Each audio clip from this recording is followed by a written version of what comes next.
तो नेक्स्ट हम पढ़ रहे हैं एल्कीन से। एल्कीन से जब हम करेंगे रिएक्शन, तो एल्कीन से करने में आपको पता है these are unsaturated compounds and they will always give addition reaction. तो यहाँ पर हमने हेलोजन एसिड लिया है। हेलोजन एसिड यहाँ पर आप इसको पॉजिटिव नेगेटिव में डिवाइड कर लो। एक हेलोजन एक कार्बन पर, एक हाइड्रोजन एक कार्बन पर, हेलोजन दूसरे कार्बन पर, तो ये बन गया आपका एल्केन। लेकिन यहाँ पर हम बात कर रहे हैं सिमेट्रिक एल्कीन्स की। Symmetric, what do we mean by symmetric? Where the two carbon atoms bonded with the double bond have same number of hydrogen atom। तो अब ये जब same number of hydrogen atom वाले होंगे तो आप कहीं भी जोड़ दोगे। लेकिन अगर अलग अलग नंबर वाले आ गए तो आप क्या करोगे? नेगेटिव पार्ट वहां जोड़ोगे जहां पर कम हाइड्रोजन है। कौन सा रूल है ये? Markovnikov rule. जहां पर आप नेगेटिव पार्ट वहां जोड़ोगे जहां पर कम हाइड्रोजन है। This is Markovnikov rule. और आपने बी आर, भाई पॉजिटिव ये है, नेगेटिव ये है, बी आर आपने इस पर जोड़ दिया, एच यहाँ पर, भाई इन दोनों में से कम हाइड्रोजन किसमें? इसमें। ध्यान रखना, हम सिर्फ उन्हीं कार्बन की बात करते हैं जो डबल बॉन्ड से जुड़े हैं। यहाँ के कार्बन, यहाँ के कार्बन, हमें कोई मतलब नहीं है उनसे, सिर्फ डबल बॉन्ड से जुड़े हुए कार्बन की बात हो रही है। और नेगेटिव पार्ट वहां जुड़ेगा जहां कम हाइड्रोजन है और पॉजिटिव वहां जुड़ेगा जहां ज्यादा हाइड्रोजन है। So the compound form is two bromopropane, that is two bromopropane. Okay, अब आप अगर यही इसका अपोजिट चाहते हो तो वो कहलाता है anti Markovnikov. Anti Markovnikov rule क्या है कि अगर आप यही एडिशन परऑक्साइड की प्रेजेंस में करा रहे हो, लेकिन ये ध्यान रखना कि एंटी मार्कोनिकोव हम सिर्फ HBr के लिए लेंगे, तो जब आप यही एडिशन परऑक्साइड की प्रेजेंस में करा रहे हो तो Br यानी कि नेगेटिव पार्ट जुड़ेगा उस कार्बन पर जहां पर ज्यादा हाइड्रोजन होते हैं और H जुड़ेगा उस कार्बन पर जहां पर कम हाइड्रोजन होते हैं। परऑक्साइड क्या? जैसे आपने ले लिया C6H5CO2O2, this is benzoyl peroxide, है ना। फ्री रेडिकल मैकेनिज्म से होता है ये, 11th में बहुत पढ़ा हुआ है। अभी हमें मैकेनिज्म की जरूरत नहीं है इसमें, लेकिन हमें ये पता होना चाहिए कि अगर हम परऑक्साइड की प्रेजेंस से कर रहे हैं तो एंटी मार्कोनिकोव रूल लगता है। इसके बाद हम आ जाते हैं डाई हेलो एल्केन की बात करते हैं हम।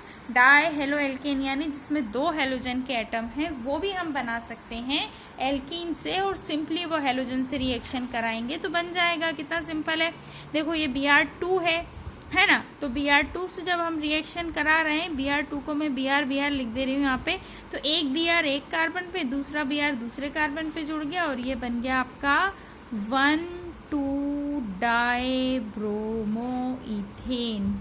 This is what? 1,2-डाइब्रोमोइथेन। ये हो गई लॉन्गेस्ट चेन और 1 और 2 पे क्या जुड़ा हुआ है? ब्रोमीन। अब आपके पास एक और मेथड है, आप हेलोजन के एक्सचेंज से भी बना सकते हो। Very important reaction, this is Finkelstein reaction. ये नाम है इसका, फिंकलस्टीन रिएक्शन। ये आप आयोडो एल्केन के लिए ही यूज कर सकते हो, क्योंकि आयोडीन आपको पता है ज्यादा यहाँ पर जल्दी से रिप्लेस कर देता है। तो यहाँ आपको जब ये रिएक्शन करते हो तो आपको देखना पड़ेगा भाई लीविंग ग्रुप कौन सा है और ऐड किसको कर रहे हो आप, है ना। तो यहाँ पे Cl और Br को आप निकाल सकते हो और आयोडीन यहाँ पे जुड़ेगा। This is Finkelstein reaction. आप यहाँ X की जगह क्या ले सकते हो? Cl और Br।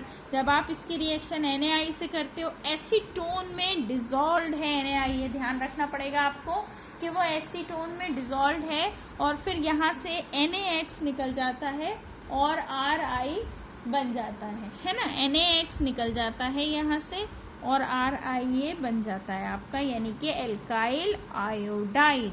इसकी जस्ट ऑपोजिट है स्वार्ट्ज रिएक्शन। स्वार्ट्ज रिएक्शन में आप फ्लोराइड बना सकते हो, है ना। अगर आपको एक्सचेंज करना है क्लोरीन, ब्रोमीन, आयोडीन इनको, तो आपको लेना पड़ेगा Hg2F2 या AgF। ये रट लेना है हमें अच्छे से कि फिंकलस्टीन रिएक्शन में हमें NaI और एसीटोन लेना है, और स्वार्ट्ज रिएक्शन में हम मर्क्यूरी या सिल्वर का फ्लोराइड ले सकते हैं, ठीक है, और उससे हम एक्सचेंज कर सकते हैं। एक और बहुत इंपॉर्टेंट मेथड है, इसके साथ हम एंड करेंगे, हुन्स-डीकर रिएक्शन। यहाँ पर सिल्वर के सॉल्ट्स लिए जाते हैं। सॉल्ट क्यों बोल रही हूँ मैं, क्योंकि यहाँ पर जो एसिड होता है carboxylic acid, what is carboxylic acid, that is COOH। तो H हटा के हमने यहाँ Ag लगा दिया। इसकी रिएक्शन हम Br2 से कराते हैं नॉन पोलर सॉल्वेंट जैसे CCl4 की प्रेजेंस में, तो ये बनता है CH3Br और यहाँ से CO2 निकल जाता है। CO2 भाई गैस है, ये निकल गई, AgBr निकल गया, क्या बचा Br जो कि इसमें जुड़ गया। This is also a free radical mechanism reaction. ये भी जो रिएक्शन होती है वो फ्री रेडिकल से होती है। ठीक है, तो इसके साथ बनाने की मेथड मेनली इतनी ही है, उसके आगे हम नेक्स्ट क्लास में पढ़ेंगे।